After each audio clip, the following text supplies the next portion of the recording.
إن الحمد لله نحمده ونستعين ونستغفره ونعوذ بالله من شرور أنفسنا ومن سيئات أعمالنا من يهده الله فلا مضل له ومن يضلل فلا هادي له وأشهد أن لا إله إلا الله وحده لا شريك له وأشهد أن محمدا عبده ورسوله يا أيها الذين آمنوا اتقوا الله حق تقاته ولا تموتن إلا وأنتم مسلمون يا أيها الناس اتقوا ربكم الذي خلقكم من نفس واحدة وخلق منها زوجها وبث منهما رجالا كثيرا ونساء واتقوا الله الذي تساءلون به والأرحام إن الله كان عليكم رقيبا يا أيها الذين آمنوا اتقوا الله وقولوا قولا سديدا يصلح لكم أعمالكم ويغفر لكم ذنوبكم ومن يطع الله ورسوله فقد فاز فوزا عظيما فإن أصدق الحديث كتاب الله وخير الهدي هدي محمد صلى الله عليه وسلم وشر الأمور محدثاتها وكل محدثة بدعة وكل بدعة ضلالة. Assalamu alaikum wa rahmatullahi wa barakatuh les frères et sœurs, j'espère que vous allez bien. Donc la vidéo d'aujourd'hui, c'est un conseil que je donne aux jeunes musulmans. Ces conseils, c'est ce que j'aurais aimé avoir quand j'étais plus jeune, quand j'avais leur âge. Donc les adolescents et tout ce qui va au-delà. Donc il est important de prendre soin de la jeunesse musulmane, car c'est l'avenir. Ce sont eux qui vont rester là après nous, qui vont assumer la responsabilité de cette religion. Donc il est important de prendre soin de la jeunesse, de les conseiller afin de les préparer pour l'avenir et de savoir que ce n'est pas des adultes en miniature, ce sont des enfants qui ont besoin de conseils, d'orientation, d'amour également, de bienveillance. Donc il faut prendre soin de la jeunesse. Il faut prendre soin de la jeunesse et pas négliger la jeunesse. Comme vous le savez, les ennemis de l'islam aujourd'hui se concentrent énormément sur la jeunesse musulmane en cherchant à les égarer, en leur mettant des ambiguïtés afin justement qu'ils deviennent des générations qui ne servent à rien, qui n'apportent rien à leur personne, ni à leur communauté, ni à leur famille. Donc il est important pour nous de conseiller nos jeunes frères et sœurs.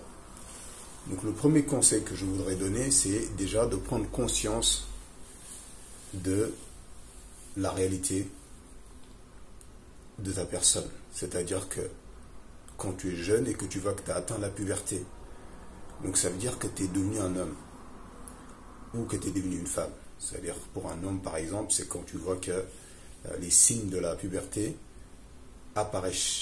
commencent à apparaître chez toi, l'apparition de la moustache, également d'autres signes également. Donc ça veut dire que tu es devenu un homme. Donc à partir de ce moment-là, il faut que tu prennes conscience que moi je suis devenu un homme. Et pareil pour une femme. Du moment où tu as tes règles, ça veut dire que tu es devenue une femme maintenant. Donc ça veut dire que tu peux avoir des enfants. Donc il faut que tu fasses attention maintenant avec comment tu vas utiliser ton corps. Il faut que tu fasses attention à la façon dont tu vas utiliser ton corps. Ça, c'est des signes en fait que ça y est, tu es sorti du monde de l'enfance et tu as basculé maintenant dans le monde des adultes. Donc à partir de maintenant, prends conscience que tu es comme un adulte. Donc il faut que tu fasses attention aux choix que tu vas faire. Donc dès que tu prends conscience déjà que tu as basculé dans la puberté, donc il va falloir que tu fasses attention à ne pas tomber dans la fornication. Car si tu tombes dans la fornication, tu peux avoir un enfant. Ou même si tu n'as pas d'enfant, tu peux te faire une mauvaise réputation qui peut te jouer des tours pendant des années.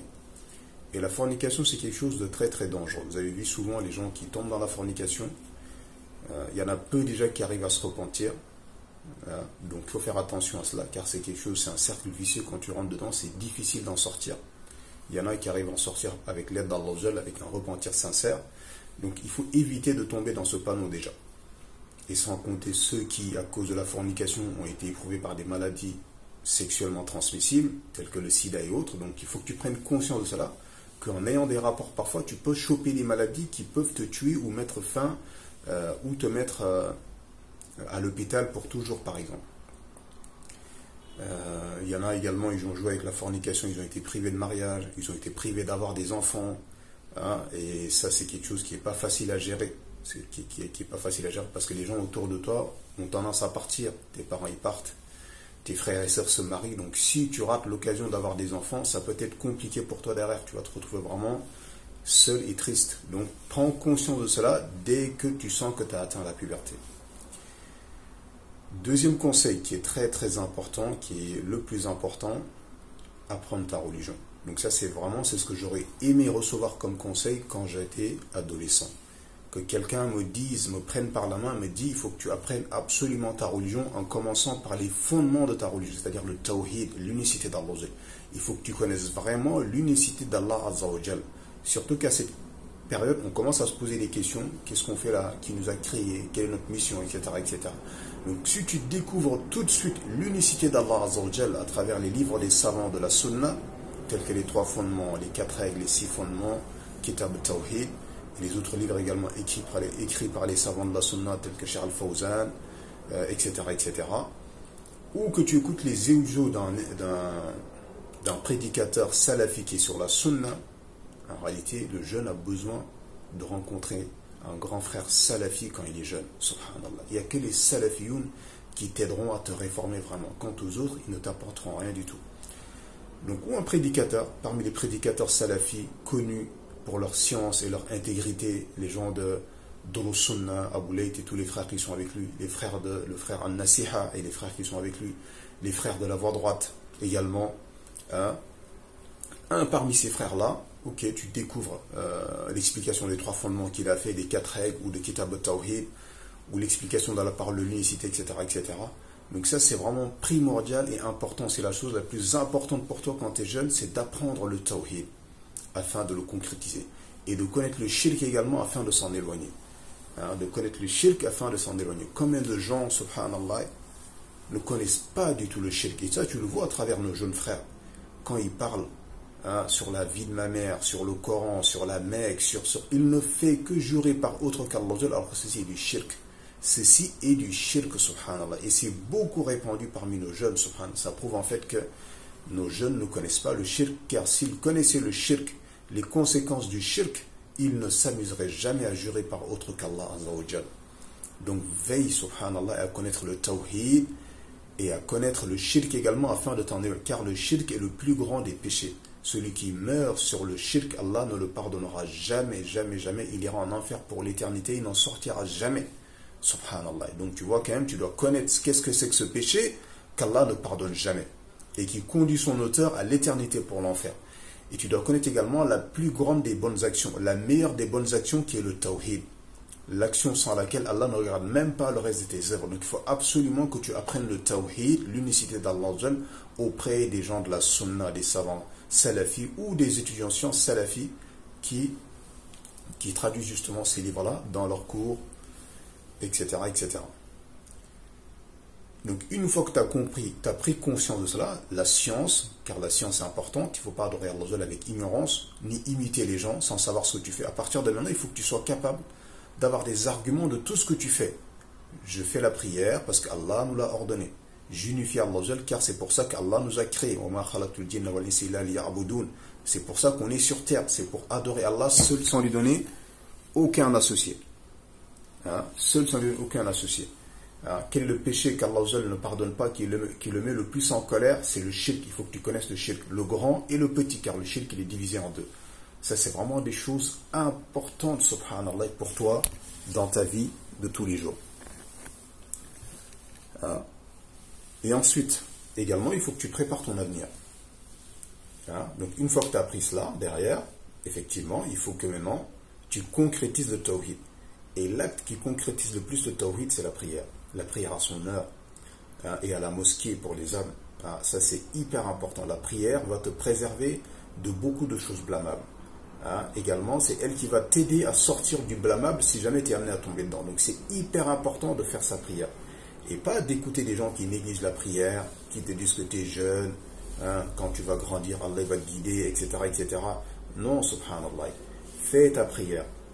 Fais ta prière. Impose-toi ce rythme, cette discipline vis-à-vis de la prière.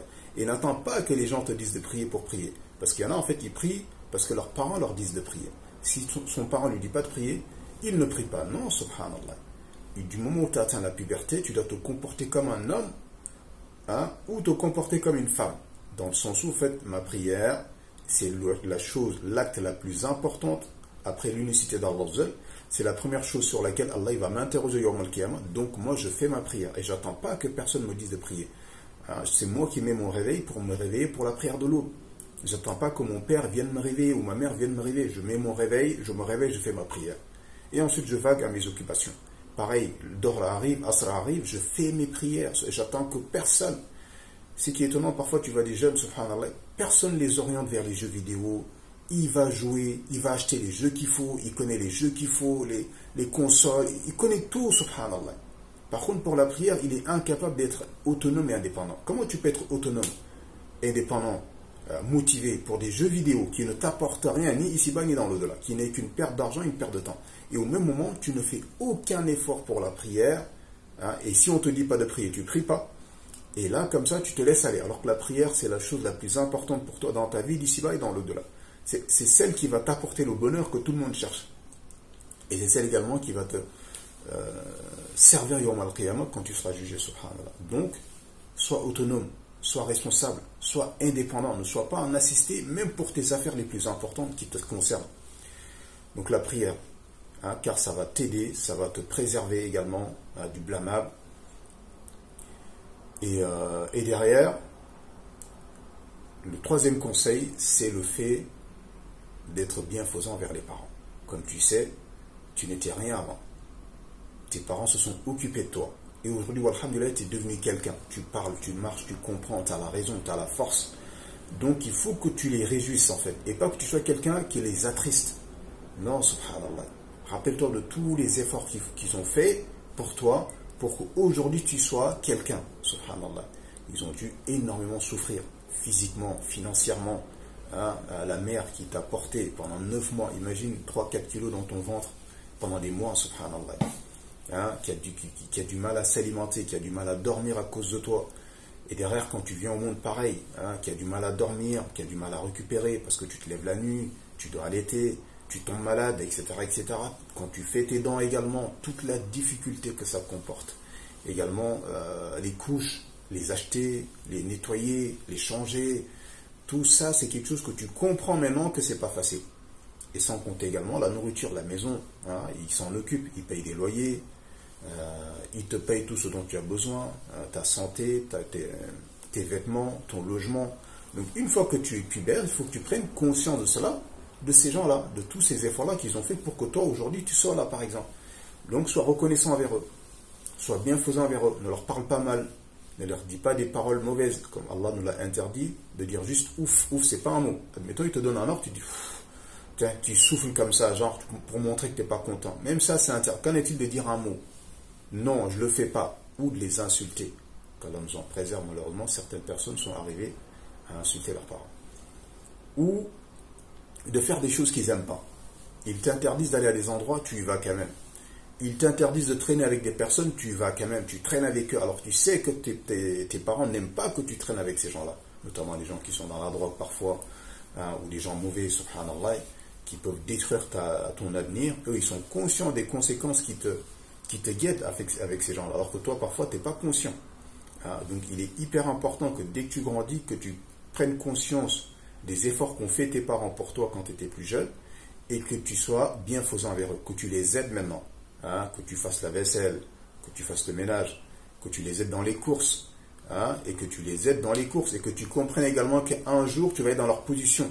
Donc, il faut que tu te prépares déjà à être un homme ou une femme dans la maison. C'est-à-dire de comprendre en fait que moi, ça y est, dans quelques temps, je vais peut-être me marier et il va falloir que je sois un père de famille. Hein, quelqu'un qui a l'autorité, qui doit veiller aux intérêts de sa famille. Donc, quand tu es jeune, quand tu es un garçon, un adolescent, oui, il va faire les courses. Parce que tu dis, donc, si je me marie, de toute façon, c'est moi qui vais aller faire les courses. Donc, aide déjà ton père à la maison à faire les courses, hein, à faire des choses à la maison, etc., etc. Donc ça, c'est hyper important. Alors que certaines personnes, malheureusement, dès qu'ils grandissent, ils traitent leurs parents comme des moins carrés. Parfois même, ils respectent mieux des étrangers que leurs propres parents, qui se sont fatigués pour eux, hein, qui ont fait énormément de choses pour eux, mais lui, il est reconnaissant envers tout le monde sauf envers ses parents. Il est bienfaisant envers tout le monde sauf envers ses parents. Il écoute tout le monde sauf ses parents. Parfois même, il écoute plus ses potes que ses propres parents. Ça, c'est quelque chose de très très mauvais. Imagine, est-ce que tu aimerais avoir des enfants qui te traitent de la sorte, avec tout ce que tu as avancé pour eux? Donc, prépare-toi déjà à avoir un foyer. Donc comprends les efforts qu'au fond le foyer dans lequel, ceux qui ont bâti le foyer dans lequel tu es actuellement, et qui continuent à faire des efforts. C'est pas qu'ils en ont fait, ils se sont arrêtés, ils en font toujours, subhanallah.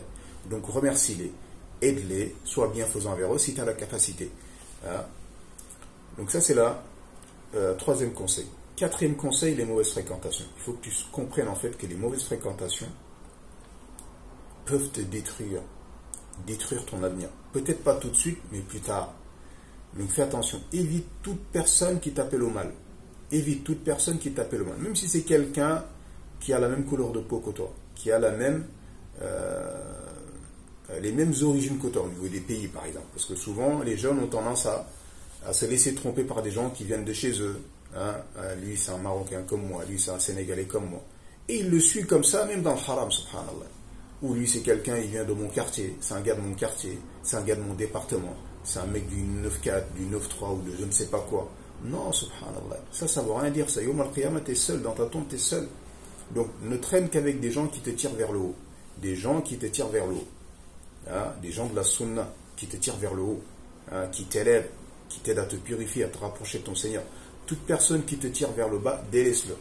Même s'il parle la même langue que toi, il a la même couleur de peau que toi, il a le même pays que toi, délaisse-le, subhanallah. Il te sera d'aucune utilité. Parfois même, il se réclame de l'islam, mais il ne l'apprend pas, il ne met pas en application. Tu le délaisses, subhanallah. Tu ne traînes avec des gens qui apprennent la religion et qui la mettent en application correctement, qui suivent la voie des salafs, la voie des pieds prédécesseurs, qui essayent d'imiter les prophètes, le prophète sallallahu alayhi wa sallam et les compagnons radiallahu anhum. Suis ce genre de personne. Et une personnalité. Ne sois pas quelqu'un qui est faible dans son argumentation. C'est-à-dire qu'il connaît la vérité. Il sait que cette personne est mauvaise. Et pourtant, il la suit quand même. Il est incapable de dire non. Non, il faut que tu aies une parole. Il faut que tu aies une autorité. Il faut que tu aies une personnalité. Tu ne dois pas être un mouton qui suit la masse. Non. Personne ne doit t'amener vers le mal. Même les parents, avec tout ce qu'on vient de dire avant, s'ils t'ordonnent quelque chose de blâmable, tu n'as pas à leur obéir. Alors qu'en est-il de personnes d'autres qu'eux? Même tes propres parents qui ont souffert comme ils ont souffert pour que tu viennes au monde, s'ils t'ordonnent quelque chose de blâmable, tu n'as pas à leur obéir. Mais ça ne veut pas dire que tu dois leur manquer de respect. Ton père t'ordonne quelque chose de blâmable, parce que malheureusement, on voit parfois des gens, des filles par exemple, qui veulent porter le voile, et leurs parents s'y opposent. Ce n'est pas parce qu'ils se sont opposés au fait que tu portes le voile que tu dois leur manquer de respect. Non, tu ne leur obéis pas dans cela. Tu portes ton voile, c'est Allah qui te l'a rendu obligatoire. Mais par contre, tu ne leur manques pas de respect. Tu ne leur manques pas de respect. Et tu continues à leur obéir dans les autres choses qui sont permises. Donc ça, c'est hyper important. Donc la mauvaise fréquentation. Évite les mauvaises filles qui te disent viens, on va traîner dans les centres commerciaux, viens, on va voir les garçons, viens, on va à la bibliothèque, viens, un tel veut ton snap, un tel veut ton numéro, qui veulent t'amener à la fornication. Évite ce genre de personnes. Traîne avec des filles qui sont voilées, qui sont pudiques, qui restent, qui apprennent leur religion. Et pareil, tu es un garçon également, évite les garçons qui te disent viens, on va s'asseoir en bas du quartier, on va vendre, on va prendre un peu, viens, fume un peu de cigarette, c'est rien, un peu de chicha, un peu de ceci, cela, et puis petit à petit comme ça, il commence à te glisser. Viens, on va voir les filles, une telle veut ton numéro, une telle veut ton snap. Évite ce genre de personne. Il va te mettre dans des problèmes où tu pourras mettre des années à t'en sortir, ou parfois même tu ne pourras jamais en sortir. Donc faites attention aux mauvaises fréquentations. Et aie ta personnalité. Ne sois pas un mouton. Quand quelque chose est haram, personne n'a le droit de t'amener à le faire. C'est bon? Voilà, c'est même les parents. Même tes parents, s'ils t'ordonnent des choses blâmables, tu n'as pas à leur obéir, subhanallah. Alors qu'en est-il autre que parfois c'est juste quelqu'un qui a ton âge, avec qui tu as grandi. Et alors, subhanallah. Donc ne te laisse pas tromper par les origines, les couleurs de peau, les pays, c'est un gars de chez moi, ou non. Est-ce qu'il est sur le bien ou est-ce qu'il n'est pas sur le bien? S'il n'est pas sur le bien, ne le suis pas, délaisse-le, subhanallah. Délaisse-le. Et si tu veux des gens bien, tu en trouveras toujours des gens bien. Même si c'est rare, tu en trouveras toujours, subhanallah. Jamais il est impossible que les gens bien disparaissent entièrement, abadan.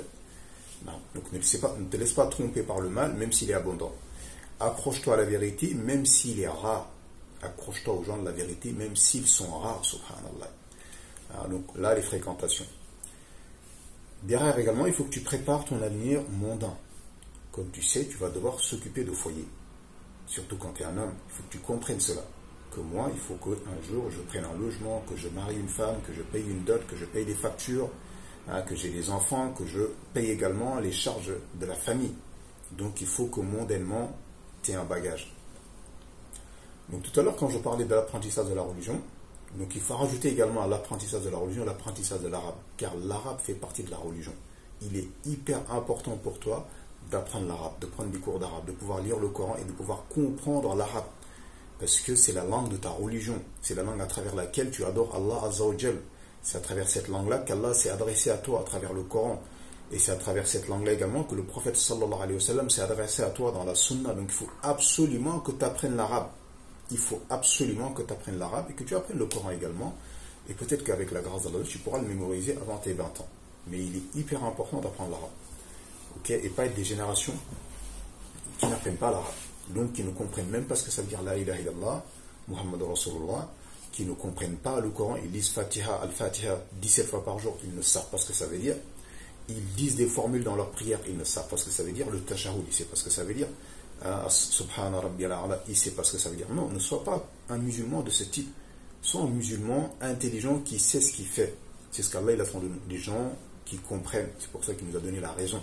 Qui comprennent le pourquoi du comment et qui font les choses avec science et clairvoyance. Pas des jahils.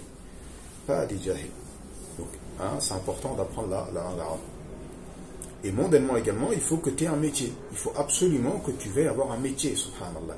Voilà. Ne sois pas quelqu'un qui est là comme ça, qui arrête ses études ou qui divague, qui va à droite à gauche. Non, il faut absolument que tu aies un métier, un savoir-faire, pour pouvoir déjà subvenir à tes propres besoins quand tu vas grandir. Également pour participer à l'intérêt général du pays. Il faut que notre pays, on s'en occupe. Si on ne s'en occupe pas, qui va s'en occuper? Si on décide de tous ne pas faire d'études, ne pas se spécialiser dans des choses, avoir des métiers, mais qui va s'occuper de notre pays demain? Qui? Des étrangers? Après, ils prennent le pays? Non, c'est à nous de faire des efforts pour apprendre. Donc, celui qui a les facilités pour faire des grandes études, il faut qu'il persiste à le faire. Tu sais que tu as des facilités dans les maths, dans les sciences, etc., tu peux être ingénieur. Vas-y, subhanallah. Pense à ta personne et à ton pays, subhanallah. Également, tu as des facilités pour être médecin. Vas-y, avance. Celui qui n'a pas la capacité, la facilité d'être médecin, alhamdulillah, les métiers sont très nombreux et tous les métiers sont très importants en réalité. Tu peux aller faire un métier tel que boulanger, apprendre la boulangerie ou la maçonnerie. Toutes ces choses-là sont hyper importantes parce que dans la société, il y a besoin de tout cela. Il y a besoin de tout cela pour construire une société. Donc, ne néglige rien. Donc, veille à avoir un métier, un domaine, un savoir-faire, quelque chose que tu maîtrises et qui apporte également aux gens. Mais ne sois pas quelqu'un en fait qui n'apporte rien ni à sa personne ni à sa communauté. Également, apprends l'anglais. Parce que si tu vas demander, si tu es amené à voyager un jour, il faut que tu puisses communiquer avec les gens. Donc c'est hyper important d'apprendre l'anglais par exemple. D'apprendre l'anglais. Parce que quand tu vas voyager dans le monde, cette langue elle est beaucoup utilisée. Donc apprends l'anglais. C'est hyper important. Même dans beaucoup de pays musulmans, quand ils cherchent un employé, ils veulent absolument que ce soit quelqu'un qui comprenne l'anglais par exemple. Bon, l'arabe c'est la base. L'arabe, je te dis même par rapport à la religion, déjà, s'il n'y avait que ça suffit largement. Donc derrière, il faut que tu ajoutes des langues étrangères. Et la meilleure langue étrangère que tu peux rajouter, c'est l'anglais. Parce que ça va t'aider énormément. Ok? Donc préparer ton avenir mondain, afin de ne pas être quelqu'un qui va dépendre des gens, par exemple, qui ne pourra pas subvenir à ses propres besoins, qui va être un poids pour la société. Non, veille à être indépendant et autonome. Et Allah, il s'engage à toute personne qui cherche à être indépendant. Toute personne qui cherche à être indépendant, à avoir de l'autonomie, à ne pas dépendre des gens, à préserver son honneur et sa dignité, Allah l'aidera. Allah l'aidera, subhanallah. Donc, sois conscient de cela. Donc, préparer son avenir mondain. Préparer son avenir mondain et pas rester de gens, en fait, qui ne fait rien, qui n'apprend pas, qui ne travaille pas, qui ne cherche pas à avoir un métier. Non, il faut que tu comprennes, en fait, que oui, demain, je vais gérer un foyer et je ne voudrais pas tendre la main aux gens. Subhanallah. Donc, ça, c'est hyper important. Donc parmi les conseils également, les réseaux sociaux. Comme vous savez aujourd'hui, c'est une génération de réseaux sociaux qu'on a, de téléphones. Tout le monde a un téléphone. Et c'est si dès l'adolescence, quasiment tous les gamins ont des téléphones. Donc le téléphone, c'est un outil ça dépend ce que tu fais avec. Ça dépend ce que tu fais avec. Le mal est abondant sur les réseaux sociaux. Mais également, tu peux faire le bien à travers ton téléphone. Écouter des dolos, écouter même des livres parfois qui sont traduits. Tu peux faire beaucoup de bonnes choses, rester en contact avec ta famille. Donc fais attention aux réseaux sociaux. Le mieux, c'est de ne pas avoir des comptes, des TikTok et compagnie, etc., etc. Évite ces choses. Évite ces endroits-là. Il n'y a aucun khayr pour toi là-bas. Et pour apprendre la religion, tu n'es pas obligé d'aller dans ces comptes-là. Tous les prédicateurs salafis ont des applications. Ils ont des sites. Tu vas sur leur site, alhamdulillah. Tu n'es ni sur Twitter, ni sur TikTok, ni sur Snapchat, ni sur. Ça, c'est des choses qui ne t'apportent rien, à part le mal. Tout le mal du monde, en fait, vient chez toi. Des mal qui se passent à des millions de kilomètres, ils viennent chez toi à travers un clic. Donc, tu n'as pas besoin de ces réseaux-là. Donc, évite ces réseaux, subhanallah. Également, quand tu écoutes des prédicateurs, n'écoute que des prédicateurs qui sont sur la sunna. Ne va pas écouter des prédicateurs qui ne sont pas sur la sunna. Malheureusement, beaucoup de nos jeunes frères et sœurs écoutent Nader Abou Anas, Rachid El-Jay, Vincent Soleiman, Eric Younous, Mehdi d'Islam Mag. Ils les écoutent, ces gens-là. Alors qu'ils ne savent pas que ça, c'est des déviants, c'est des innovateurs, c'est des gens de l'innovation. Il ne faut pas écouter les gens de l'innovation. Il faut écouter des gens de la sunna, les salafis, ceux qui ont étudié et qui sont sérieux. Pas des gens qui se servent de toi pour avoir des vues, des abonnés, de l'argent, et qui t'égarent parfois. Comme les gens ont détruit leur vie parce qu'ils ont écouté ces égarés-là, ils ont fini en Syrie, ils ont fini en je ne sais pas où. Donc il faut que tu fasses attention à cela. N'écoute que les prédicateurs salafis. Abdallah Abou Ibrahim, le frère Abou Talha, le frère Abou Layth, le frère Youssef Abou Anas, et tous les autres frères salafis, que je ne cite pas, mais qui sont, il faut que tu veilles à chaque fois que ce soit quelqu'un qui est salafi, qui est sur la sunna, et pas quelqu'un qui est ruseur, trompeur, menteur. Les innovateurs, c'est que des menteurs et des ruseurs. Et ils t'amènent à ta perte petit à petit sans que tu t'en aperçoives. Et ils sont malins. Ils disent Bismillah, Alhamdulillah, moi je veux le bien, blabla. Non, fais attention à cela. Fais attention à ces gens-là, car ils peuvent te détruire petit à petit. Fais également attention aux groupes égarés en islam. L'islam aujourd'hui, il y a des sectes. Sois pas naïf. Tout le monde n'est pas beau, tout le monde n'est pas gentil. Ça, tu le remarques déjà dans ton quartier. Est-ce que tous les musulmans que tu côtoies sont des bonnes personnes? Il y en a, alhamdulillah, ils font des efforts. Mais il y en a d'autres qui ne font aucun effort. Tu les vois vendre de la drogue, consommer de la drogue, aller forniquer. Ils ne prient pas, ils n'apprennent pas. Alors que c'est un musulman, il se réclame de l'islam. Ça, tu sais ça. Donc également, il y a des groupes égarés, il y a des sectes. Donc éloigne-toi de toutes les sectes. Éloigne-toi de toutes les sectes, les soufis, là, ceux qui dansent dans les mosquées, qui se jettent par terre, qui se prosternent devant leur chair, qui vont à la tombe de leur chair, qui adorent leur chair, qui invoquent leur chair. Tous ces groupes-là, tu t'en éloignes. Les groupes terroristes également. Tous, tu t'en éloignes. Les Daesh, Al-Nasra, Al-Qaïda, Boko Haram. Tous ces groupes terroristes-là, tu t'en éloignes. Également, tous les groupes soufis. Les Tijan, les Mourides, les Nyassen, les Karkaria, les Tablirs. Surtout les Tablirs, car ils sont beaucoup répandus en France. La secte la plus répandue en France, ce sont les Tablirs. Donc, prends garde aux Tablirs. Ceux qui disent, viens, on va faire des khurouj, 3 jours, 10 jours, 40 jours. Viens, on va visiter les frères dans les hôpitaux, blablabla. Non, tout ça, c'est qu'un mensonge pour t'amener dans leur secte, la secte des khurouj, des tablirs. Donc, éloigne-toi de tous ces gens-là, subhanallah. Éloigne-toi de tous ces gens-là. Reste sur la sunna, reste avec les gens de la sunna. Et n'écoute que les gens de la sunna. Ne sois pas de quelqu'un qui va écouter Youssef Abou Anas, après il va écouter Nader Abou Anas. Non, tu écoutes Youssef Abou Anas, tu te contentes de Youssef Abou Anas, car Youssef Abou Anas est un éducateur, est un prédicateur, un étudiant en sciences salafi. Ne va pas écouter le poison derrière Nader Abou Anas. Ou tu écoutes Abou Layth, Durus Sunna, après tu vas écouter Mehdi d'Islam Mag par exemple. Non.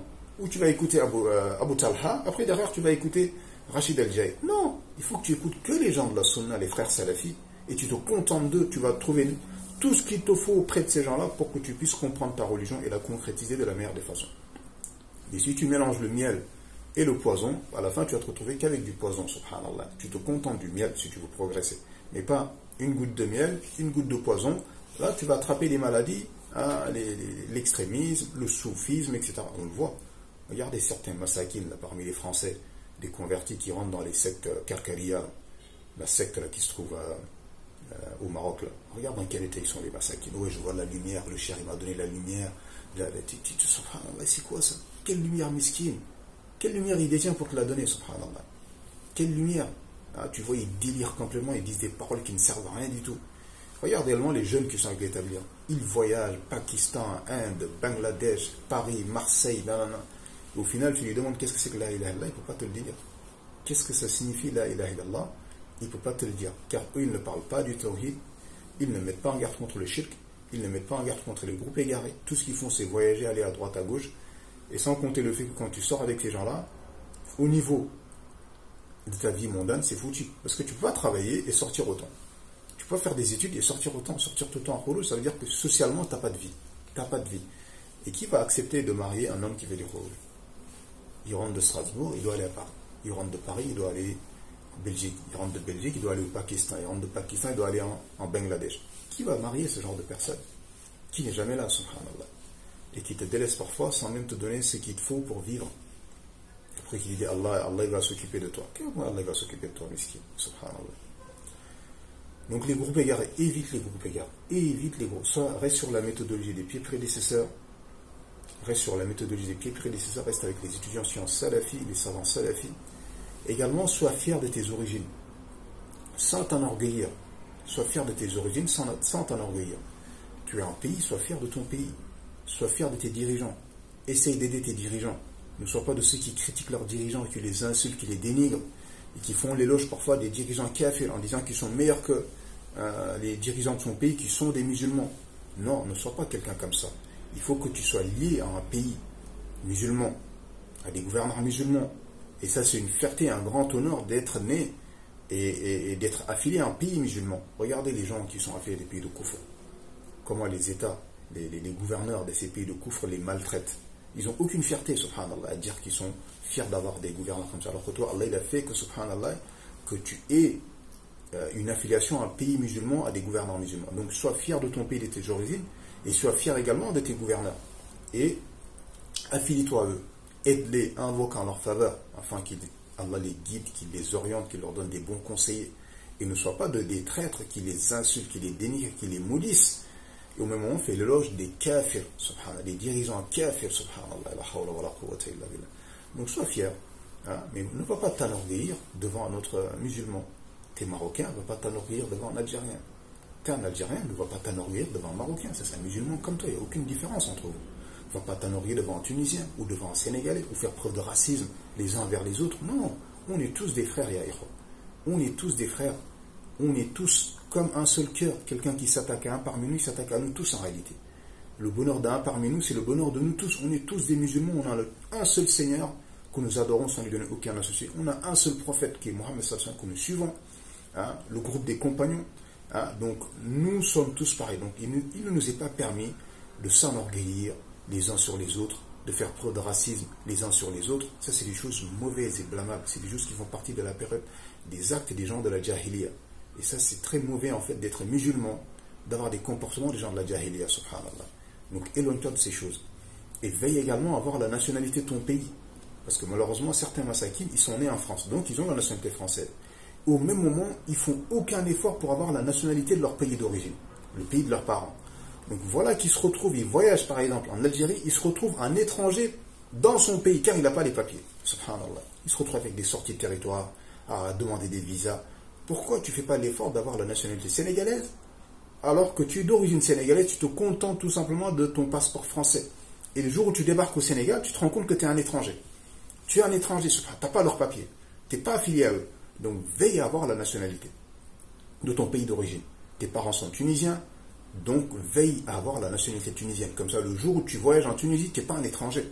Et le jour où tu veux t'installer en Tunisie, tu peux t'installer facilement. Mais pas, tu es un Tunisien. Tu as une tête de Tunisien et tu te retrouves à faire des sorties de territoire comme un kafir. Subhanallah.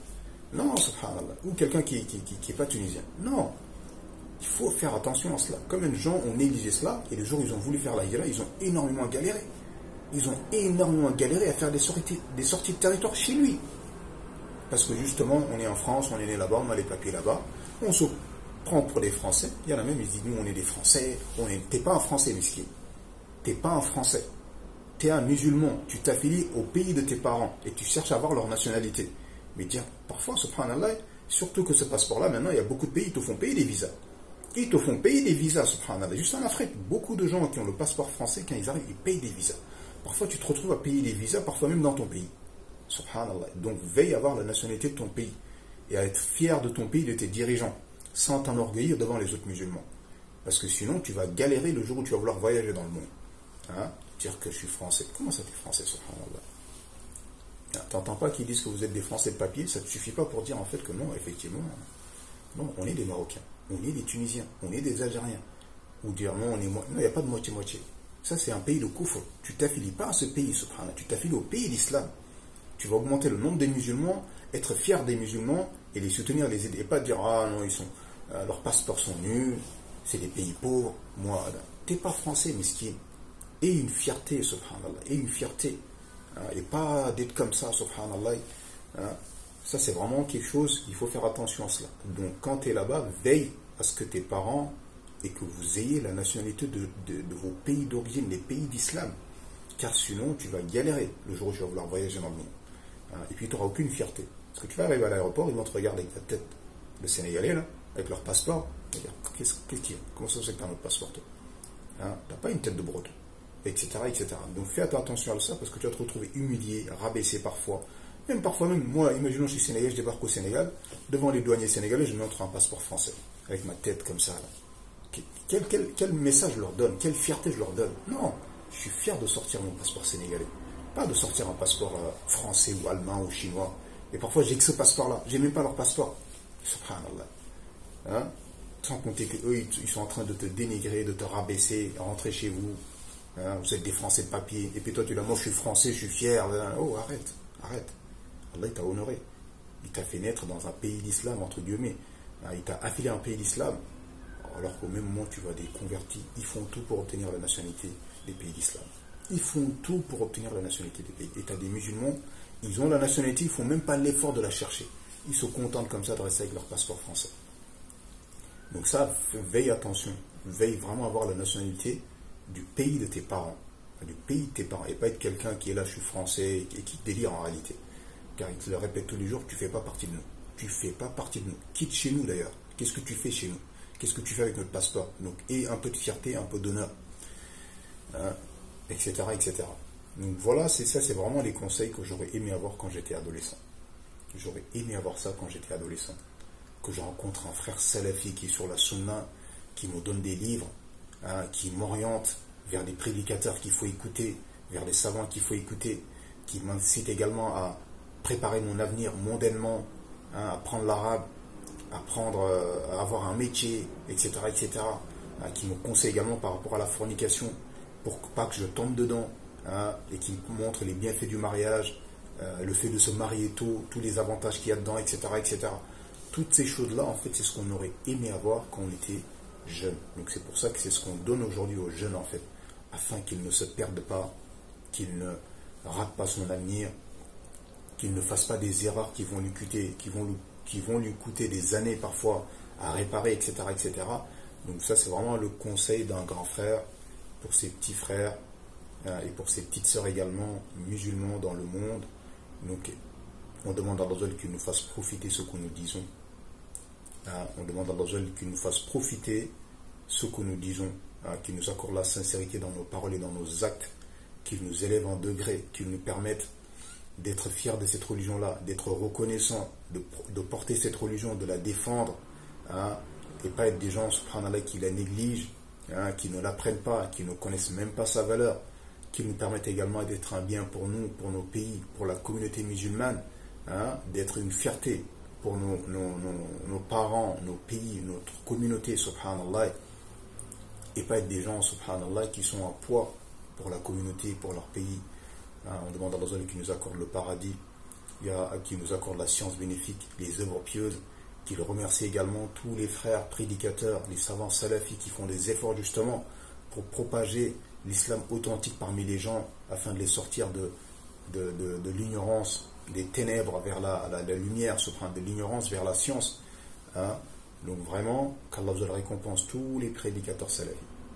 Hein, ceux que je connais, ceux que je ne connais pas, ceux qui sont en train d'étudier actuellement, les étudiants en sciences qui sont à Médine et ailleurs, qu'Allah les aide, qu'il les assiste, car ils sont vraiment d'un bien énorme pour la communauté musulmane. Quand on voit tout le mal qu'ont propage les gens de l'innovation, hein, les Rachid El Jay, Nader Abou Anas, Midi d'Islam Mag, Eric Younous, Ousmane Temara, Hassan Iqassain, Ismaël Mounir, Farid Mounir, tous ces gens déviants qui sont en train d'égarer les jeunes, si ce n'était pas la grâce d'Allah et par les efforts que font les frères de la Sunna, les frères Salafi, Abou Laïd, Youssef Abou Anas, Dourou Sunna, Saad Abou Abdrahman, tous les frères Salafi, tous les étudiants Salafi, tous les efforts qu'ils font sont énormes et parfois ils sont en train de sauver des vies, car parfois certains jeunes tombent dans le terrorisme parce que justement ils n'ont pas eu l'opportunité d'écouter les frères salafis.